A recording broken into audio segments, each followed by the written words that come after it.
Hello दोस्तों, जैसा कि हम लोगों ने कॉन्स्टिट्यूशनल असेंबली के बारे में जाना हुआ है, आज हम कुछ उसके महत्वपूर्ण तथ्य के बारे में जानने की कोशिश करेंगे। तब जाके हमारा ये एक प्री के पॉइंट ऑफ व्यू से आपके लिए पूरी क्लास हो जाएगी कॉन्स्टिट्यूशनल असेंबली की। तो हमें क्या जानना है कि जब संविधान सभा बन रही थी तो संविधान सभा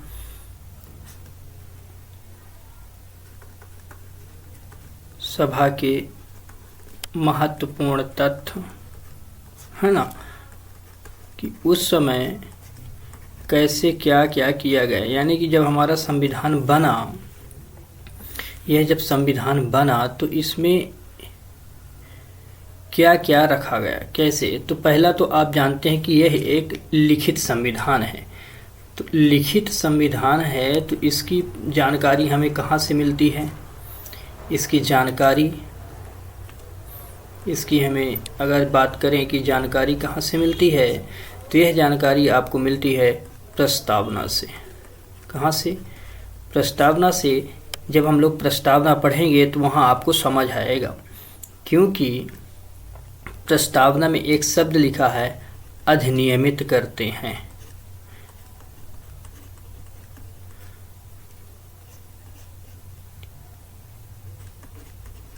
अधिनियमित करते हैं मतलब कि हम इस संविधान सभा को अंगीकृत और अधिनियमित करते हैं। तो यहाँ से यह पता चलता है कि यह हमारा जो संविधान है वह एक लिखित संविधान है। जबकि जो अलिखित संविधान होते हैं उनके लिए अभ्युदय शब्द का प्रयोग होता है। तो अलिखित के लिए जो अलिखित संविधान होते हैं, इनके लिए अभ्युदय शब्द का उपयोग होता है। ठीक, अभ्युदित होते हैं। तो इतनी बातें पहले पता चले कि हमें कहाँ से जानकारी मिलती है हमारा संविधान लिखित। दूसरी बात, ये हमारा संविधान कब बनकर तैयार हुआ? तो बनकर तैयार हुआ वह डेट है 26 नवंबर 1949। ठीक, यही 26 नवंबर को हम संविधान दिवस के रूप में मनाते हैं। क्या मनाते हैं? संविधान दिवस के रूप में। ये बातें आपको इम्पोर्टेंट बातें याद रखते चलनी है। ठीक है।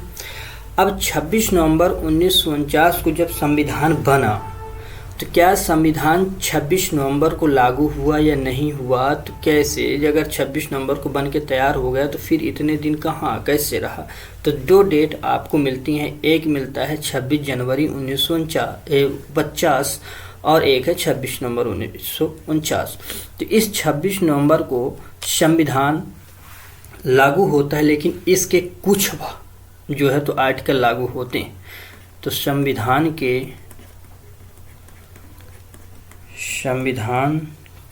जो हैं तो लगभग 15 आर्टिकल जो है तो लगते हैं।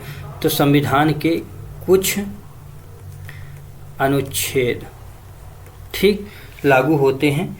ये कब लागू होते हैं? 26 नवंबर 1949 को।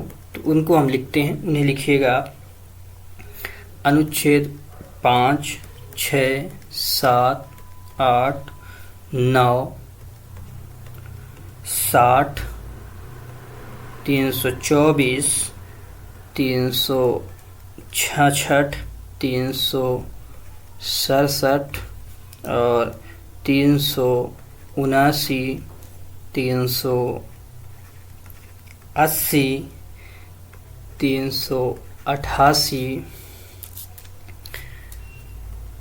391 और 392 और 393 ये क्या होते हैं? स्वतः लागू हुए। ठीक, तो ये आपको पता चला कि हमारा जो है तो 26 नवंबर को ही संविधान में इतने आर्टिकल लागू हो गए थे। शेष संविधान को हम लागू करते हैं, शेष संविधान लागू होता है, लागू होता है 26 जनवरी 1950 को। ठीक, तो अब देखें, यहाँ से आपको याद रखना है कि यह जो 26 जनवरी 1950 है, इस दिन को हम लोग मनाते हैं गणतंत्र दिवस। क्या मनाते हैं? गणतंत्र दिवस। ठीक, तो ये दो चीज़ें आपको याद रखनी है कि 26 जनवरी 1950 को हम 26 जनवरी को क्या कहते हैं और 26 नवंबर को क्या कहते हैं। ये दो बातें कंप्लीट हुई, इतनी बातें, ये आर्टिकल लागू है। इसके बाद ये शेष इधर लागू। नेक्स्ट, इस पूरी संविधान सभा में 11 बैठकें हुई थी, जो हम लोगों ने पिछली क्लास में बातें की हैं। अब टोटल इसमें कितने अनुच्छेद हैं? तो जब हमारा प्रारंभिक जब संविधान बना तो इसमें ये लिखें आप, प्रारंभिक संविधान में, है ना,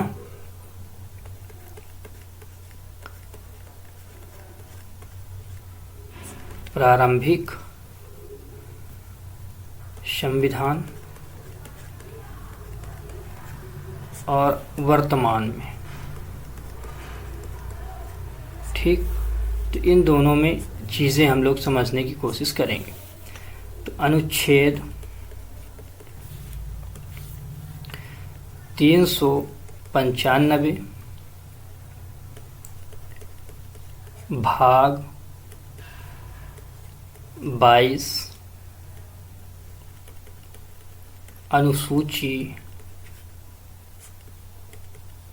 8 वर्तमान में 450 प्लस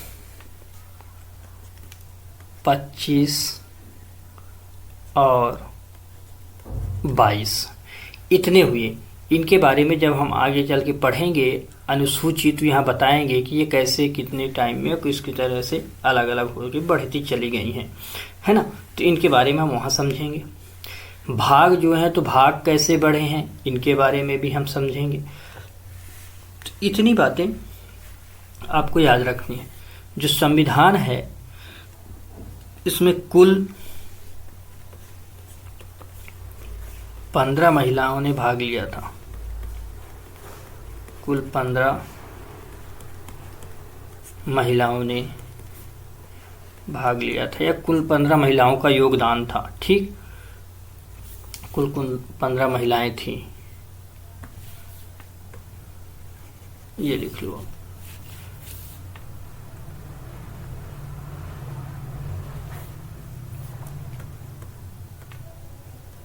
ठीक, ये महिलाएं थी।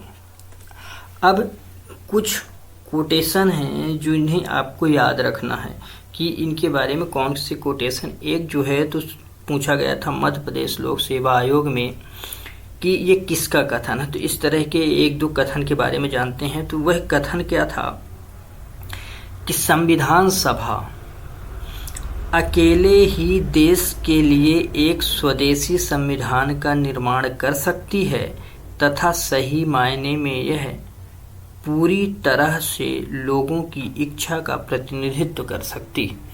तो जो ये कोटेशन था महात्मा गांधी ने कहा था, महात्मा गांधी। ठीक, महात्मा गांधी जी ने कहा था।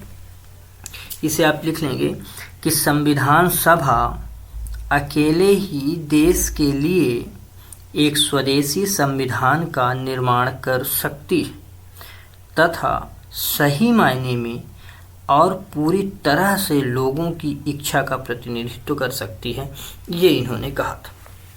ये बात आपको याद रखनी। अब बात ये है कि ये जो कहा, तो ये चीज़ छपी कहाँ थी? तो 1939 में एक हरिजन पत्रिका थी, उस हरिजन पत्रिका में द ओनली वे में कहा था। ठीक, तो ये बात आपको याद रखनी है यहाँ से, जो कि इम्पोर्टेंट बात है। ठीक है, तो ऐसे करके ये हुआ। दूसरा एक कोटेशन ने कहा था ग्रेविल ऑस्टिन ने। ठीक, अब ग्रेविल ऑस्टिन ने आखिरकार क्या कहा था तो ये समझें। तो उन्होंने कहा था कि संविधान सभा कांग्रेस थी और कांग्रेस भारत था। ठीक, इसको आपसे पूछा जा सकता है कि ये इंडियन कॉन्स्टिट्यूशन के लिए किसने कहा था। ठीक है, तो एक और लिख लें आप,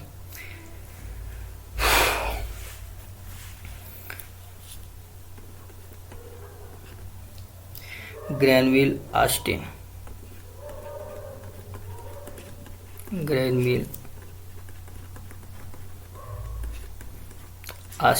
इन्होंने कहा था कि संविधान सभा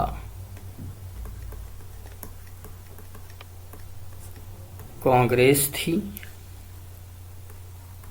और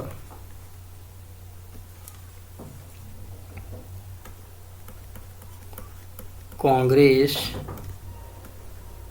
भारत था। ठीक, इसे आपको याद रखना ये कोटेशन। तो ऐसे करके ये कुछ कोटेशन रहे हैं। तो और भी खास बातें हैं, जैसे कि हमने ये भी बताया कि कितनी बैठकें हुई हैं, उधर प्रारूप समिति के बारे में भी बताया था कि लगभग कितनी बैठकें की गई हैं। तो इस तरह करके ये आपको इतने इम्पोर्टेंट याद रखने हैं ये। और टोटल संविधान जो बना, तो बनने में इसको कुल कितने दिन लगे थे, तो कुल दिन लगे थे 2 वर्ष 11 माह और 18 दिन। ठीक, तब जाके संविधान बना भारत का। ठीक, और फिर कैसे गणतंत्रात्मक है, ये सारी चीज़ें हम आगे चल के समझेंगे। तो आज की क्लास को यहीं तक रखते हैं, नेक्स्ट क्लास में फिर मिलते हैं। लेकिन आप इस चैनल को सब्सक्राइब करें, अपने दोस्तों को शेयर करें, लाइक करें तथा कमेंट करें, और साथ ही ये बताएं कि आपकी क्लासेस कैसी लगती हैं। तो तब तक के लिए धन्यवाद। आप लोग पढ़ते रहें, बढ़ते रहें। जय हिंद, टेक केयर।